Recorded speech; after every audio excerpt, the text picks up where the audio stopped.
Listen up, Blue Jays fans, because a massive trade report just dropped that has huge implications for this entire offseason and honestly has the fan base completely divided right down the middle. We're talking about a legitimate all-star talent that multiple insiders are now confirming the Jays have serious interest in, plus we've got roster moves happening and free agency updates you absolutely need to know about.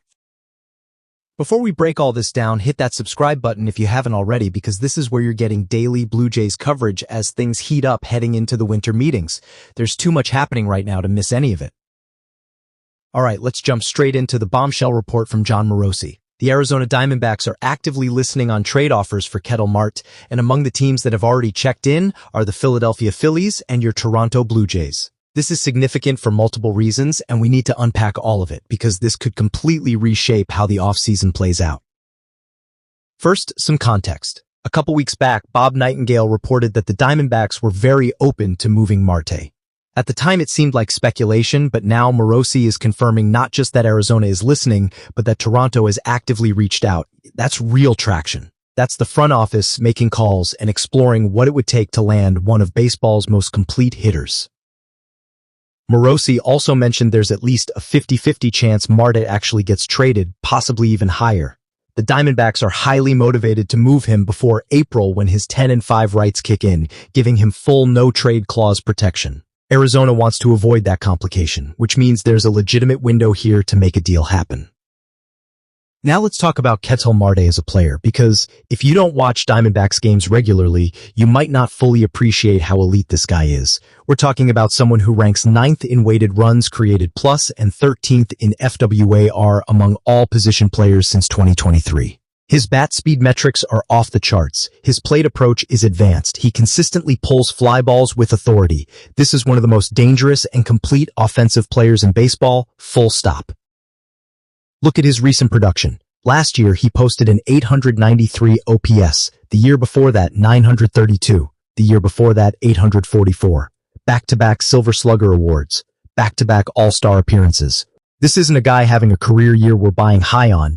This is sustained elite production year after year. And here's the kicker. He's under contract through 2030 at $71 million total. That's one of the best contracts in baseball for this caliber of player. So why would Arizona move him? Payroll flexibility, roster construction needs, maybe they think his value is at its peak. Whatever the reason, they're motivated, and that creates an opportunity for teams like Toronto, who desperately need impact bats in the lineup. Here's where it gets complicated and why the fan base is so split on this. If the Blue Jays acquire Ketel Marte, the assumption is that Bo Bichette probably isn't getting extended and might be moved elsewhere.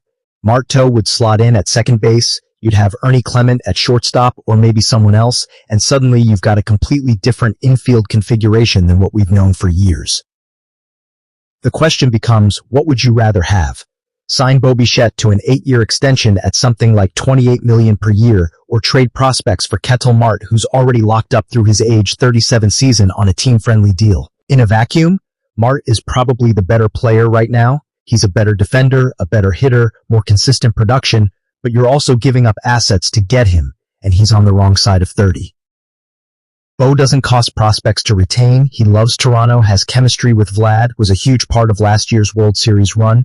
There's intangible value in keeping that core together. But Marte gives you more certainty about production, and does it at a lower annual cost with less risk on the back end of the contract. It's genuinely difficult to argue definitively one way or the other.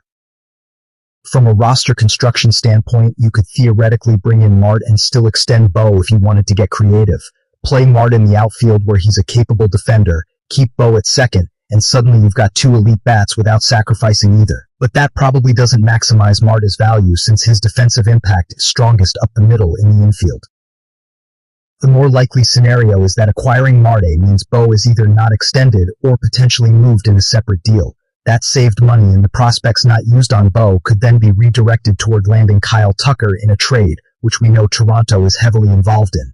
You'd be looking at an outfield with Tucker, plus whatever else they add, an infield anchored by Marte and Vlad, and suddenly this lineup looks completely different and arguably more dangerous. What would it cost to get Marte, though? Arizona isn't giving him away. You're probably talking about a package headlined by someone like Arjun Nimala, plus additional pieces. Maybe Ricky Tiedemann, depending on how they value his injury history. Jake Bloss could be in the mix. The Diamondbacks would want multiple quality prospects to part with an all-star under team control for years. The Blue Jays aren't trading Trey Sweeney after just acquiring him, and they literally can't trade JoJo Parker yet since he was just drafted. So you're looking at the next tier of prospects being required, which means real organizational depth getting depleted. Is that worth it for Marta? That depends entirely on how confident you are in those prospects developing versus the certainty of Marta's production.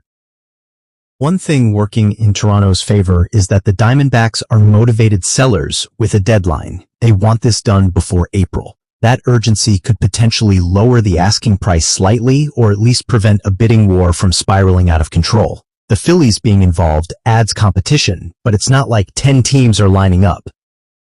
From Toronto's perspective, this feels like they're exploring every possible avenue to upgrade the roster. They're connected to Tatsuya Imanaga for starting pitching. They're in on Kyle Tucker. Now we're hearing real interest in Ketel Marte. This is an aggressive front office trying to capitalize on the momentum from last season's championship run and build something sustainable.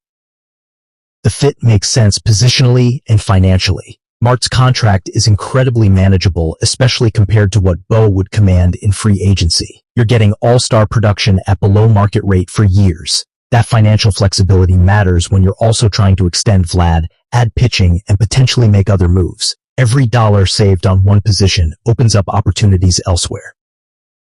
Let's address the age concern, because I know some people will point to Marte being 31 as a red flag. Yes, you're buying his age 31 through 37 seasons. Yes, there's inherent risk in the back half of that contract. But this isn't a guy whose game relies solely on speed or athleticism that deteriorates rapidly. His bat-to-ball skills, his plate discipline, his ability to drive the ball with authority, those are skills that typically age well.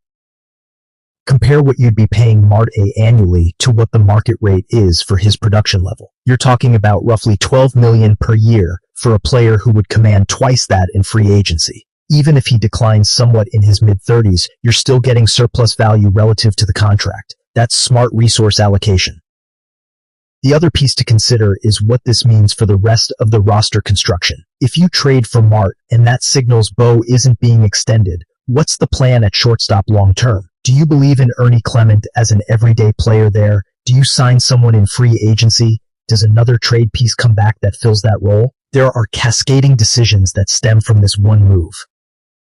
My read on the situation is that Toronto is doing their due diligence on every possible upgrade path. They're not necessarily committed to the Marte route yet, but they're exploring it seriously enough that insiders are reporting concrete interest. That's how you should operate as a contending team. Leave no stone unturned. Evaluate every option. Make the move that gives you the best chance to win now while maintaining future flexibility.